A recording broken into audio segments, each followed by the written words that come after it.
एक नेता, कद्दावर नेता, शिक्षा मंत्री, वो चाहता नहीं था। वो उनको ये चाहिए कि भाई मैं किसी के कुछ भी हो, ये पंखा चल रहा है तो मेरे दम पे चल रहा है, ये पेड़ उग रहा है तो मेरे दम पे उग रहा है। जी आपका कैंडिडेट कमजोर हो, आपका कैंडिडेट कमजोर हो या मजबूत हो, आपको टिकट अपने आदमी को, अपनी पार्टी के पुराने कार्यकर्ता को जो पुराने समय से आपके जुड़ा हुआ है, वही बात होगी। मैं आज एक बात और बताता हूँ शहर के भविष्य की जी, शहर के भविष्य की, कि पिछली बार भी एक बात चली थी कि बंटी को तो प्रधान बनना था, क्योंकि शर्मा जी का नेचर मैं जानता हूँ।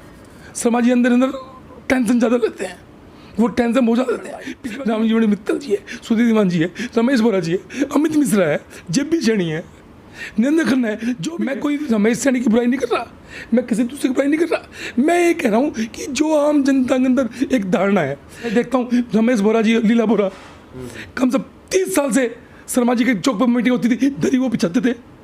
हेलो फ्रेंड्स, कैसे हैं आप सभी। मैं Shamsher Kaushik India news point पर आपके समक्ष एक बार फिर से उपस्थित हूं। जैसा कि आप जानते हैं कि हमारे चैनल पर एक सीरीज़ चल रही है, कौन बनेगा महेंद्रगढ़ नगर पालिका का चेयरमैन। तो इस सीरीज़ के अंदर हमने पहले भी आपको 2-3 जो कवरेज हैं वो ग्राउंड की दिखाई और साथ में दिखाई हमने कुछ इंटरव्यूज़ की कवरेज। कल ही हमने आपको रामजीवन मित्तल जी का और उसके बाद अमित मिश्रा जी का बीजेपी की टिकट किसको मिलेगी उससे संबंधित इंटरव्यू दिखाया। बाकी बात करें, आज हम एक और शख्सियत के साथ बैठे हैं, एक नहीं 2 शख्सियत यहाँ पर बैठी हैं, रीना बंटी और सुरेंद्र बंटी। जो रीना बंटी है जो पूर्व में नगर पालिका चेयरपर्सन रही, और साथ में सुरेंद्र बंटी जो व्यापार मंडल के प्रधान हैं और काफ़ी समय से, लंबे समय से हैं। तो इनसे विशेष बातचीत करेंगे। आपको अच्छे से पता है कि ये जो दो नाम हैं नगर पालिका महेंद्रगढ़ के अंदर पिछले काफ़ी वर्षों से, यानी पिछले 5 से 7 साल से कंटिन्यूसली शहर के अंदर बहुत ही चर्चित रहे हैं। चर्चित चेहरे में भी हमने आपकी इनसे मुलाकात कराई थी और सारी बातें हमने डिस्कस की थी। इनसे संबंधित जो पूरा विषय है, जो नगर पालिका का जो एक विषय रहा पिछले नगर पालिका सेशन के अंदर, तो पूरा इंटरव्यू तो आप हमारे चर्चित चेहरे का जो एक एपिसोड है जो इनसे संबंधित है उसमें जाकर देख सकते हैं। लेकिन आज जो बातचीत करने वाले हैं वो वर्तमान में नगर पालिका के जो चुनाव होंगे उससे संबंधित करने वाले हैं। तो आप बने रहिए हमारे साथ इंडिया न्यूज़ पॉइंट पर। सर स्वागत है आपका। नमस्कार जी, नमस्कार साहब। तो ये अभी एक बार फिर से इलेक्शन शुरू होने वाले हैं, मतलब कैलेंडर जारी कर दिया है सरकार ने, 19 जून के इलेक्शन है। बिल्कुल। आपका भी एक मैसेज हमने देखा सोशल मीडिया प्लेटफॉर्म पर कि आप भी कहीं ना कहीं फाइट में हैं। क्या आप फाइट में हैं, लड़ने वाले हैं इलेक्शन? शमशेर जी, मैं पिछले 20 साल से जी, हम पिछले 20 वर्ष से दोनों पति पत्नी इस इलाके की, इस शहर के तन मन धन से सेवा में है। आज सरकार डायरेक्ट चुनाव करवा रही है, परंतु सुरेंद्र बंटी और रीना बंटी की एक ऐसी जोड़ी है जो सरकार को वो माहौल, वो अध्यादेश लाने के लिए माहौल बनाया। आज डायरेक्ट चुनाव है, आज एक व्यक्ति पूरे शहर में वोट मांग रहा है। मैं आप 2016 का चुनाव ध्यान कर लेना, किसी भी आम जनता में सुन रही है, मैंने 2016 का जो चुनाव था वो भी मैंने उस माहौल में, उस रंग में चुनाव लड़ा था कि डायरेक्ट चुनाव में लड़ता। मैं खाली अपने 2 वार्ड की वोट नहीं चाहिए, मुझे तो पूरे शहर का वोट चाहिए। आपका गांव कौन सा, आप किसी मोहल्ले को, तो मैंने तो 2016 का जो चुनाव था वही मैंने डायरेक्ट पूरी जनता के समर्थन से चुनाव लड़ा था। तो हम तो जनता के बीच में, सुख दुख में, उनके दुख दर्द में, जनता हमारे दुख दर्द में शामिल रही है, हम उनके दुख दर्द में शामिल रहे हैं। परंतु दिक्कत एक आती है कि अगर आप ज़्यादा काम कर लिया या आपने ज़्यादा पब्लिसिटी ले ली तो वो आपके लिए वरदान नहीं, वो आपके लिए अभिशाप भी साबित हो सकती है। जैसे आपने ज़्यादा घी खा लिया तो ज़्यादा घी आपको नुकसान कर सकता है। तो हमने ज़्यादा मेहनत कर ली थी, हमने ज़्यादा पब्लिसिटी ले ली, वो चीज़ हमें नुकसान मार गई, क्योंकि बड़े पेड़ के नीचे छोटा पेड़ लग नहीं सकता। तो हमने 2000 से लेकर 2016 तक जनता का इतना प्यार पाया, इतना प्यार पाया कि वो प्यार एक नेता को भाया नहीं। और जनता की नजर में आगे बंटी चेयरमैन 16 का माहौल बता रहा हूं मैं। उस चीज के प्रति अब एक नेता, कद्दावर नेता, शिक्षा मंत्री, वो चाहता नहीं था। वो उनको ये चाहिए कि भाई मैं किसी के कुछ भी हो, ये पंखा चल रहा है तो मेरे दम पे चल रहा है, ये पेड़ उग रहा है तो मेरे दम पे उग रहा है। तो पब्लिक की पब्लिसिटी बढ़ती जा रही थी, पब्लिक मेरे साथ थी, उन्होंने उनकी इच्छा के विरुद्ध हमने दोनों वार्डों से चुनाव लड़ दिया और आप लोगों ने जिता दिया। जनता बंटी बंटी बंटी बंटी हो रही थी, अब उनको लास्ट में विवश होना पड़ा। अब वो वो कहते हैं ना, मन के हारे मन के जीते जीत है। उनको पता था कि बंटी को मैंने राज्य खुशी नहीं बनाया, मेरे को मजबूर कर दिया। बंटी के जनता के प्रति प्यार ने, माहौल ने मेरे को मजबूर कर दिया, जो मेरे को बंटी को, रीना को प्रधान बनाना पड़ा। तो उनके मन में, खुद के मन में एक हल्का सा हुआ कि यार ये प्रधान तो अपने दम पे बड़ा है, मेरा तो खाली गंगा ही है, भागीरथ का तो नाम हुआ है। वो चीज़ उनके दिमाग में खटक रही थी एक बात। परंतु क्या है, कई लोग होते हैं, कई पार्षद होते हैं, वो पॉजिटिव एनर्जी की नहीं होती। मैं कहता हूँ युद्ध है, खेल है, चुनाव है, ये एक दंगल है, इसको आप फेर तक से लड़ो, अब बढ़िया मजबूती से लड़ो। आप एक जीतेगा 5 हारेंगे, जो जीते उसको सिकंदर मानो, उसका साथ दो। बात आती है पिछले कार्यकाल की। अरे जब रीना को तुमने प्रधान बना दिया, पहली बात एक तो होता भाषण, एक होता मन का भाव। कल मैं आपका इंटरव्यू पढ़ा, भाषा पे मत जाओ, अंदर के भाव पे जाओ। भाई पिछली बार नगर पालिका प्रधान के चुनाव पे 6 आदमियों ने दावेदारी पेश की।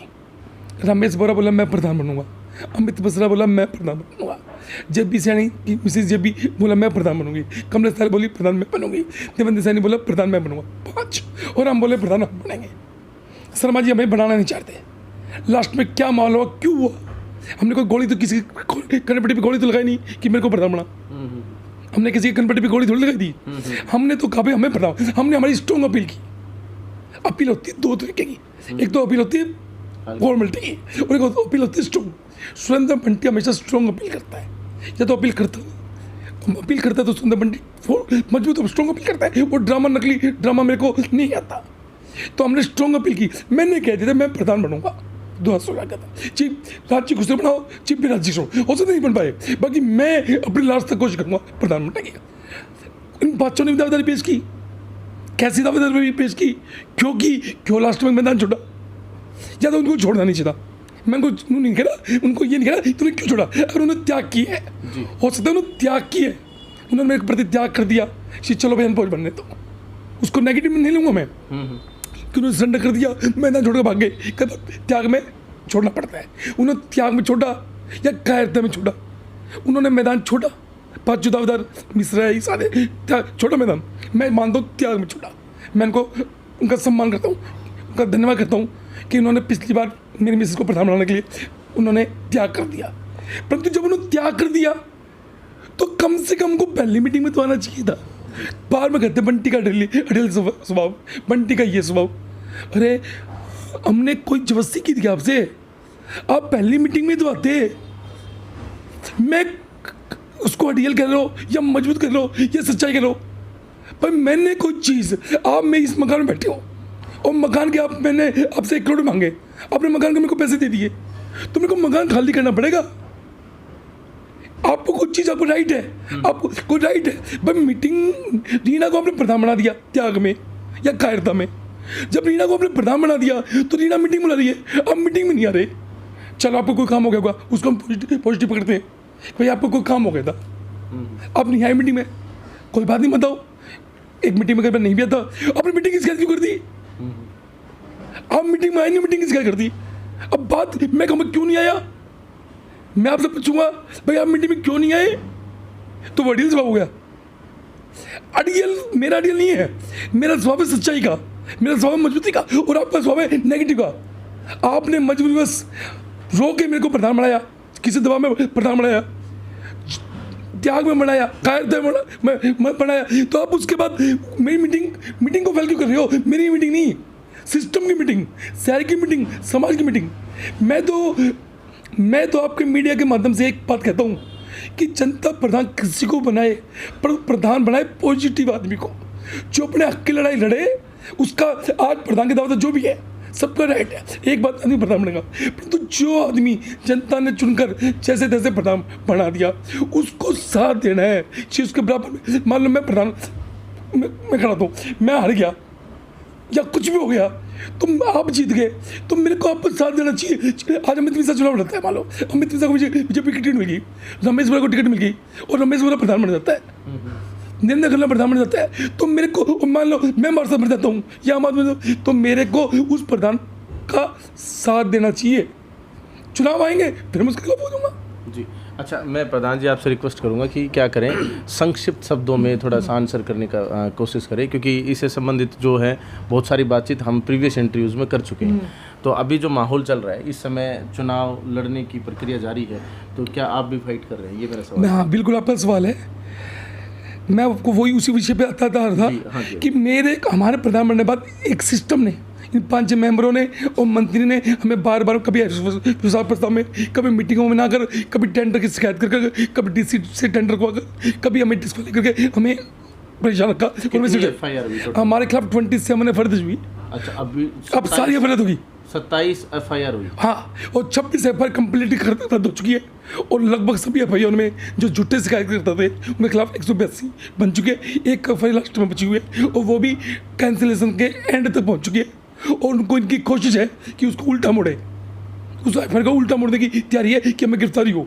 परंतु वो एफआईआर कानून के तहत काम होते हैं, कागज आपको बढ़ाना भैया सबसे बड़ा कागज होता है। ठीक है, रही बात आप कह रहे हैं चुनाव लड़ने की,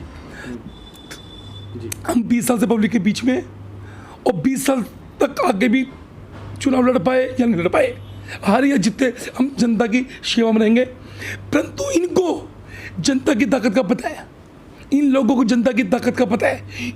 इसलिए इन्होंने हमें एडवांस में ही, हम दोनों पति पत्नी को एक छोटा सा लगाकर कि हमने चुनाव का 2016 में जो हमने चुनाव लड़ा था उसका खर्चा रजिस्टर जमा नहीं करवाया, उस ग्राउंड को लेकर इन दोनों ने, या हम दोनों को इन्होंने डिस्क्वालीफाई कर रखा है। मजे की बात यह है कि मैं इनकी जाति बता रहा हूँ आपको, छोटी सी 3 आदमियों के पास नोटिस आए, सुरेंद्र बंटी के पास, रीना बंटी के पास, और मेरे बड़े भाई शैलेंद्र यादव पूर्व पार्षद के पास, तीनों के पास नोटिस आया। शैलेंद्र ने कहा कि भाई मैंने चुनाव खर्चा रजिस्टर जमा करवा रखा है, उसकी मुंह जुबानी बात को मानते हुए उसको डिस्क्वालीफाई नहीं किया। अच्छा, मैं उसको अप्लाई नहीं करा, मैं उसको ये नहीं करा, उसको भी डिस्क्वालीफाई। मैं एक बात बता रहा हूँ, मैं बात देख लूँ, उसको डिस्क्वालीफाई नहीं किया। उसने मुंह से कहा कि मैंने खर्चा रजिस्टर जमा करा दिया, ना मेरे पास रिसिप्ट है, ना मेरे पास रसीद है, ना बिल की रजिस्टर की फोटोकॉपी है, उसे कुछ भी एविडेंस नहीं है, खुद की पर्सनल एविडेंस भी नहीं दी। हमने कहा हमने चुनाव खर्चा रजिस्टर जमा करवाया, ये नगर पालिका की रिसिप्ट, ये नगर पालिका के रजिस्टर की फोटोकॉपी, ये नगर पालिका में रजिस्टर पड़े हुए हैं, ये नगर पालिका के रजिस्टर की वर्तमान की आरटीआई कॉपी, ये हमारी फोटोकॉपी, इवन इलेक्शन कमीशन की भी रसीद हमने सारे डॉक्यूमेंट पेश कर दिए, रसीदें ऑफिस की, नगर पालिका की रसीद, सेक्रेटरी की रसीद, डीसी के हाथ की रसीद, इलेक्शन कमीशन की रसीद। उसके बाद भी हम दोनों को डिस्क्वालीफाई कर दिया। क्यों? उनको पता था कि ये ऐसे जंगी घोड़े हैं कि ये मैदान में आएंगे तो पब्लिक का प्यार इनके साथ है, पब्लिक का दुख दर्द के अंदर का सहयोग एक दूसरे में रहे हैं, तो ये जीतेंगे और जीत सकते हैं। इसलिए ये जो सिस्टम है, ये जो 5 मेंबर है और ये कद्दावर नेता है, इनके अंदर मुकाबला करने का साहस नहीं है। मैंने कहा आपको सब दिया था, स्ट्रॉन्ग अपील, मैंने कहा सब दिया था, स्ट्रॉन्ग अपील और स्ट्रॉन्ग में अपील। मैं भी कहता हूँ कि भगवान मैंने मेहनत को राज्य बना दे, मैंने नरेंद्र मोदी बना दे, मैंने अमेरिका का राष्ट्रपति बना दे। अब मैं भी अपील कर दी, मैंने अमेरिका का राष्ट्रपति बना दे, मैंने भारत का प्रधानमंत्री बना दे। वो अपील थोड़ी है, वो तो ड्रामा है। उसको कह के आप अपनी बेइज्जती कर रहे हो। उसको हमने मतलब कहते हैं ना कि जो अभिलाषा है, अभिलाषा और जो दृढ़ निश्चय होता है उसमें फर्क होता है। दृढ़ निश्चय मन के हारे मन। मैंने हाईकोर्ट में नहीं डाल दी, मैंने अपनी हाईकोर्ट में जो नहीं डाल गई क्योंकि बीच में कोविड आ गया था तो मेरे को स्टे नहीं मिला। ये बार बार डेट लेते हैं, तो मैंने पहले भी हाईकोर्ट में अपनी उस डिस्क्वालीफाई ऑर्डर को मैंने हाईकोर्ट के ट्रिबल बेंच में चैलेंज रखा है। तो कोर्ट में कोविड के चक्कर में कुछ डेट ले लेते हैं, कुछ गेम खेल लेते हैं, क्योंकि जो एजी होते हैं, डबल एजी होते हैं, इनके खुद के होते हैं और इनके पास पूरी पैच होती है। इनका खुद का पैसा लगना नहीं, पैसा लगना सरकार का, हमारा खुद का पैसा लगता है, इनका सरकार का पैसा लगता है। तो ये बार बार डेट लेते हैं। मैंने इससे पहले भी हाईकोर्ट में प्रीपोनमेंट की, अर्ली इनकी 2 अपील लगाई थी, वो मेरी अलाउड नहीं हुई। अब मैंने 26 तारीख को तुरंत आनंद फान में जैसे तैसे करके मैंने अर्ली इनकी अपील लगाई। इनके 6 वकील मेरे खिलाफ खड़े हैं। खुद मेरे इस केस के अंदर जो बलदेव राज महाजन है, खुद सुनो इस मेरे केस में खुद बलदेव राज जी महाजन जो एडवोकेट जनरल हरियाणा के महाधिवक्ता है, जो कैबिनेट मंत्री का जिनको दर्जा प्राप्त है, वो मेरे केस के अंदर अपील होते हैं। 6 वकील खड़े होके अब उन्होंने डेट ले ली 6 दिन की, एकता की डेट ले ली। मैं सुप्रीम कोर्ट में गया था कल कि भाई मेरे को मेरा तो सिस्टम डैमेज हो जाएगा, मैं तो चुनाव नहीं लड़ पाऊंगा। तो हाईकोर्ट को डायरेक्शन दे कि 1 तारीख को या तो हमें चुनाव लड़ने की अनुमति दे या हमारी एप्लीकेशन को हमारी रिट को डिसमिस कर दो कि हमारे कोई फॉल्ट दो। अब हाईकोर्ट के अंदर ये डेट लेते हैं जिसकी वजह से हमारे हाईकोर्ट भी ना तो हमारी अपील को केस को रिट को डिसाइड कर पा वो डेट ले लेते हैं। डेट मिल जाएगी तो हमारा तो ये सिस्टम हो जाएगा। तो कहने का तात्पर्य ये है कि हम मजबूती से दृढ़ से आज दुनिया में आज कैंडिडेट कोई बात आ जाती है, ये कहते हैं मेरे को। अब कल अखबार मैंने इंटरव्यू पढ़ा, आपने कहा कि बीजेपी की टिकट मेरे साथ रमेश राणे को मिल सकती है। आज सुबह मैंने भास्कर पढ़ा, एक्सपोर्ट होने की तैयारी है। ये क्या कहता है? मैंने उसका अमित मिश्रा का कल का आपका इंटरव्यू पढ़ा, वो कह रहे आपने बहुत अच्छा क्वेश्चन किया, भास्कर ने बहुत अच्छा लिखा कि भाई एक्सपोर्ट की तैयारी क्यों है। एक व्यक्ति अब 30 साल से कार्य करता है। आज सुधीर दीवान जी है, मेरे पिता तुल्य है। हमने सुधीर दीवान जी ने बीजेपी के लिए, रामविलास जी के लिए इतना काम किया है, किसी ने काम नहीं किया। आज हम शर्मा जी से अलग हैं, परंतु मैंने और सुधीर दीवान जी ने पिछले उन्होंने लंबे समय से और मैंने 15-20 सालों से वो मेरे डबल तजुर्बा है, डबल टाइम का है, उनका मैं मुकाबला नहीं कर सकता। परंतु मैंने 20 साल के अंदर जो रामविलास जी के लिए काम किया वो मैंने ज़्यादा उसको सब कुछ ज़्यादा किया समाज के लिए। आज वो बीजेपी के कार्यकर्ता है सुधीर दीवान जी। आज रमेश बोरा जी है, नगर पालिका मामला का द्वेष था, किसी वजह से प्रधान की ऑटोमेटिक हो जाती है, हमारे व्यक्तिगत उससे नहीं कोई वो देश नहीं है। आज मैं देखता हूँ रमेश बोरा जी, लीला बोरा कम से 30 साल से शर्मा जी के चौक पर मीटिंग होती थी, दरी वो बिछाते थे। और रमेश बोरा जी तो बने भी चेयर पर। हाँ, नगर पालिका को चलो वो तो उनकी स्ट्रोक अपील थी, वो तो एक वो थे कि भगवान यो आदमी मर जा और मैं सीट पर जाऊँ, वो तो उनकी प्रधान लेने उप प्रधान के लिए बता रहे कि वो प्रधान शर्मा जी ने। हाँ, शर्मा जी उनको प्रधान बनाया, उसके बाद प्रधान की कोई वैल्यू नहीं होती। वो प्रधान क्या प्रधान था, क्यों प्रधान तो ये होता है कि कब वो मरेगी सासू कब आएंगे आंसू, वो बड़ी बात होती है। तो उसको तो मैं मानता नहीं। वो प्रधान के तो प्रधान तो एक ऑटोमेटिक ना चाहे भी वो प्रधान के अंदर एक नेगेटिव सोच होती है, कब ये हटेगा और कभी ये मरेगा, कब इसका मैं कहूँगा। तो प्रधान का कोई कार्यकारी प्रधान का कोई सिस्टम नहीं होता, आंधी मजबूती सी वो होती है। आज मैं वही तो कह रहा हूँ। तो कहने का तात्पर्य ये है कि आज टिकट है, रामजीवन मित्तल जी है जी, मेरे बड़े भाई है, मेरे दोनों चुनाव में मेरे साथ थे, वो भी करे कन्फर्म मेरे भी दोनों साथ थे। परंतु बीजेपी के पुराने क्या करती है, विश्व हिंदू परिषद का करता है और उसके पुराने क्या करते हैं। तो अगर कोई चीज़ हो, चाहे आपका कैंडिडेट कमजोर हो, आपका कैंडिडेट कमजोर हो या मजबूत हो, आपको टिकट अपने आदमी को, अपनी पार्टी के पुराने कार्यकर्ता को जो पुराने समय से आपके जुड़ा हुआ है, इसका मतलब अगर वही बात होगी। मैं आज एक बात और बताता हूँ शहर के भविष्य की जी, शहर के भविष्य की कि पिछली बार भी एक बात चली थी कि बंटी को तो प्रधान पढ़ना था, क्योंकि शर्मा जी का नेचर मैं जानता हूँ। शर्मा जी अंदर टेंशन ज़्यादा लेते हैं, वो टेंशन बहुत ज़्यादा लेते हैं। पिछली बार उनके दिमाग में टेंशन की क्योंकि जनता भी कि बंटी को तो पढ़ना था, तो वो चीज़ उनको सेधती है, वो कहीं कहीं उस सिस्टम को डैमेज करती है। और आज भी वही बात हो जाएगी।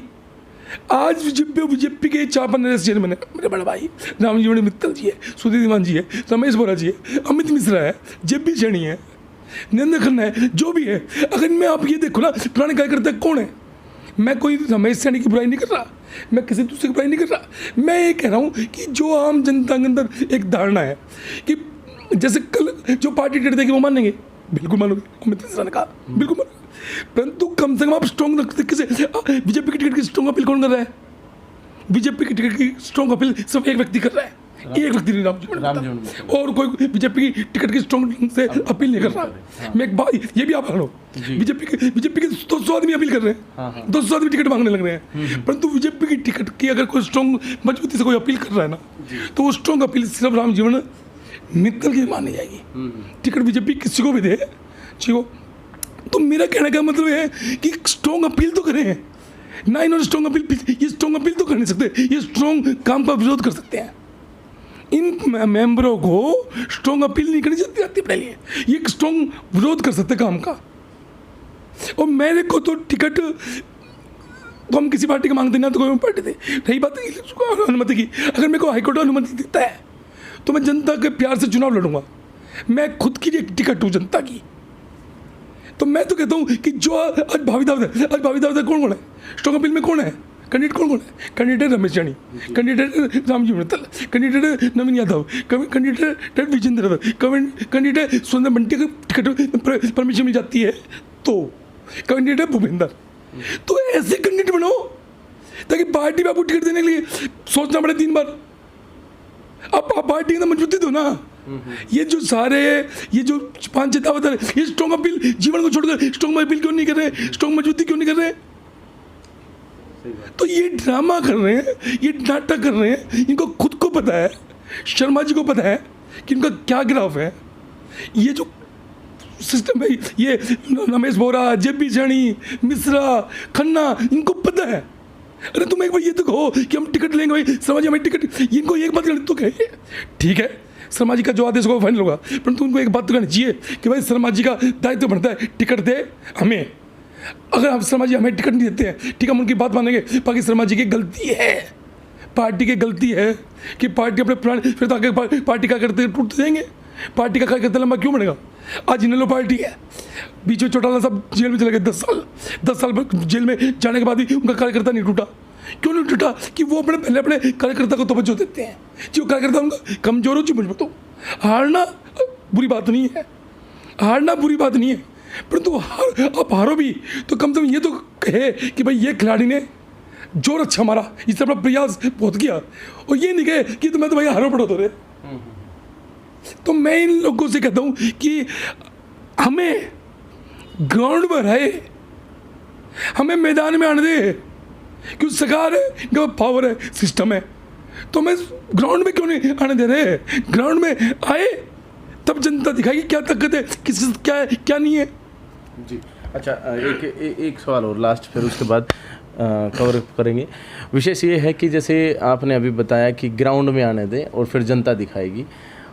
कल के इंटरव्यू में भी अमित मिश्रा जी ने कहा कि उस समय जब आप चेयरपर्सन मैम थी और मतलब आप लोग थे, तो उस समय क्या था कि पार्षदों ने नहीं, आपकी वजह से काम नहीं हो पाया, और जनता में भी मान लो कुछ ऐसी धारणा हो कि बंटी की वजह से काम नहीं हो पाया, नहीं तो शहर का काम हो सकता था। क्योंकि कुछ लोगों का कहना है कि पार्षदों की वजह से नहीं हो पाया, कुछ का कहना है चेयरपर्सन आप लोगों की वजह से नहीं हो पाया, कुछ कह रहे हैं कि शर्मा जी की वजह से नहीं हो पाया। मतलब क्या कहेंगे इस विषय में जनता को, हमारी जो आम जनता देख रही है? मैं तो कह रहा हूँ कि आरोप प्रत्यारोप लोग लगाना आसान है, उसकी टेक्निकल चीज़ें को। नीना बंटी प्रधानमंत्री 7-7-16 को जी 22-5-16 को नगर पालिका के 15 पार्षद बने, 716 को रीना अनपोज प्रधान बनी, 1-8-16 को ओथ ली, ओथ में मेंबर नहीं आए, चलो खुशी में शामिल नहीं होंगे, ओथ में शामिल नहीं होंगे। शर्मा जी के साथ जुलूस निकला, विजय जुलूस निकला, उसमें भी ये नहीं आए, क्यों बनाया प्रधान में? उसके बाद जो 19-8-16 की फर्स्ट मीटिंग, नगर पालिका की फर्स्ट मीटिंग हुई, उसमें ये मैं आपसे एक बात कहूँ कि जनता से और मेंबरों से सिर्फ एक क्वेश्चन पूछता हूँ मैं कि 19-8-16 की पहली मीटिंग हुई थी, पहली मीटिंग में मेंबर नहीं आया और उसकी शिकायत कर दी, तो काम उसने रोका या हमने रोका? बस। तो उससे बड़ा एक बात, कमेटी का बजट बैठक हुई, बजट बैठक में कुछ नहीं होता, कोई स्पेशल किसी को दाना पानी नहीं मिलता। बजट बैठक 5 हुई, 5 बजट बैठक का विरोध, टेंडर का विरोध, ये काम जिसने किया, हमने कोई बजट बैठक का विरोध, हमने कोई बजट बैठक का विरोध किया हो तो बताओ? पर पहली मीटिंग में आप क्यों नहीं आए? और अब उसके बाद भाई कोई बात होती, ठीक है भाई, हाँ ये बात जरूर है कि हमारे कार्यकाल में काम नहीं हुआ, वो गलती हमारी है या सिस्टम की है, इन मेंबरों की, वो गलती मैं मानता हूँ, परंतु मैं ये कहता हूँ अब पहली मीटिंग में नहीं आए। अरे आप मेरे को 6 महीने तो चेक करो, पहली मीटिंग तो चेक करो, आप उस प्रस्ताव को तो देखो कि प्रस्ताव क्या है। प्रस्ताव आपने देखा नहीं, मीटिंग आप देखी नहीं, मैंने प्रस्ताव पास कर दिया कि महेंद्रगढ़ में हवाई अड्डा बनाना है, आप उसका विरोध करो। अब मीटिंग में आओ, प्रस्ताव को सुनो, फिर आपके पास पावर है उस प्रस्ताव पे असहमति जताने की, उस प्रस्ताव को खारिज करने की, वो बहुमत देखेगा। चलिए, तो विशेष जो चर्चा है वो हम जो अभी कर रहे हैं वो हमारे जो सुरेंद्र बंटी जी जो हैं, जो पार्षद रहे पूर्व में और अभी वर्तमान में व्यापार मंडल के प्रधान भी रहे, इनके साथ ही पार्ट 1 ये है। आप इसमें ये आप देख चुके हैं किस प्रकार से हमारी चर्चा रही। बाकी कमेंट करके अवश्य बताएं कि कौन बनेगा महेंद्रगढ़ नगर पालिका का चेयरमैन। लाइक कर हमारा हौसला अवश्य बढ़ाएं और वीडियो को ज़्यादा से ज़्यादा शेयर अवश्य कर दें ताकि ज़्यादा से ज़्यादा जागरूक हो सकें लोग। अभी जैसा कि इन्होंने बताया है कि अभी 1 तारीख, क्यों साहब 1 तारीख है ना, 1 तारीख का इनका जो डिस्क्वालीफाई इनको कर रखा है चुनाव से संबंधित, तो वो निर्णय आना बाकी है। अगर निर्णय इनके फेवर में आता है तो फिर ये चुनाव लड़ेंगे, जनता के बीच में जाएंगे। बाकी आप क्या सोचते हैं कमेंट बॉक्स में कमेंट करके अवश्य बताएं, और हमारी इसी कड़ी का जो पार्ट 2 है वो अवश्य देखें, जिसमें हमारे साथ नगर पालिका की जो पूर्व चेयरपर्सन रही रीना बंटी जो हैं वो आएंगी और उनके साथ हम विचार विमर्श करेंगे। देखते रहिए इंडिया न्यूज़ पॉइंट। ये यहाँ तक रोक के